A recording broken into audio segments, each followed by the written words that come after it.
Now then, how are we all doing? Glad you could join me. Welcome once again to Take 5 with Nige. I want to talk about dot watching.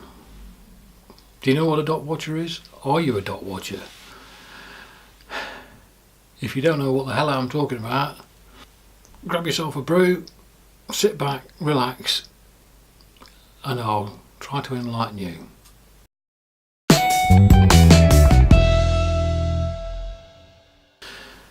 Right, long distance endurance cycling events use GPS trackers to pinpoint riders out on a particular course, and this information is available online for us to watch. What we get to look at is a view of the route, and on the route will be little flags. These flags represent the riders, indicated by a name usually, and these have become known as dots. This is what dot watchers, which they become known, sit glued to their monitors and their mobile devices to track and view the progress of a particular rider, or all the riders. And it's very addictive. But it isn't a new thing either, and followers of the events such as the Trans Am and the Transcontinental will no doubt testify.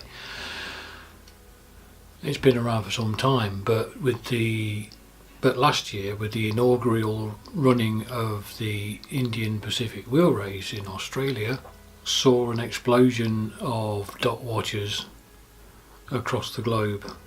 For those not familiar with the Indian Pacific Wheel Race, or IndyPac, it is an unsupported endurance cycle ride across South Australia, 5,500 kilometres or thereabouts, from Perth on the west coast to Sydney on the east.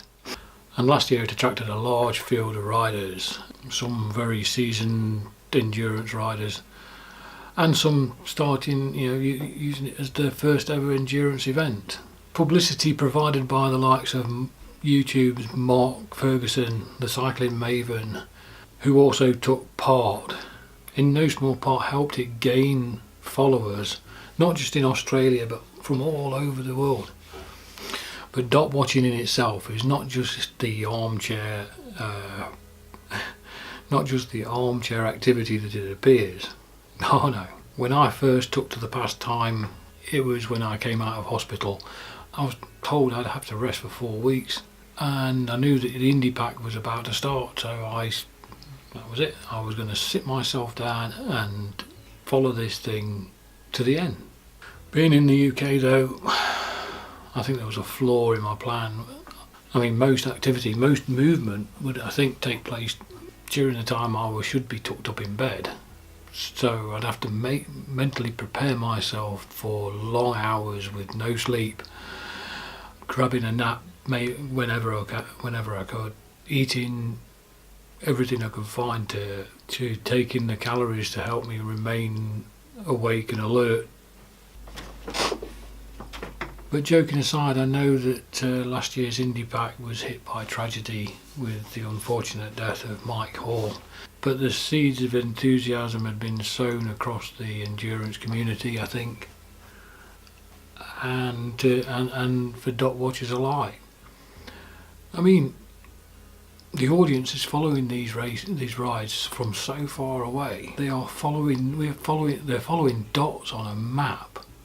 How does this become so nail-biting addictive that we look forward with relish to the next event?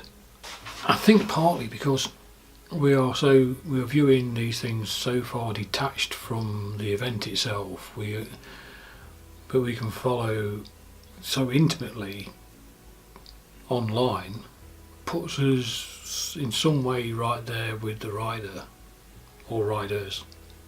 But that said, if you're interested in becoming a dot watcher, then the Indian Pacific Wheel Ride is due to start again on March the 17th, and tracking can be found on the Map Progress website, which I'll link in the description below.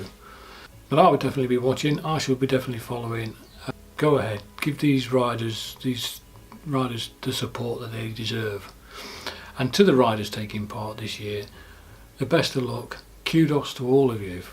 Wishing you all an amazing ride and a safe ride. Anyway, if you've enjoyed this video, please give us a thumbs up. If you're new to the channel, please subscribe.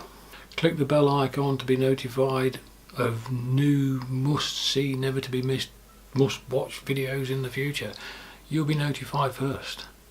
In the meantime, stay safe, enjoy your cycling or whatever it is you get up to, and I'll see you next Monday. Or before, you never know. Bye bye.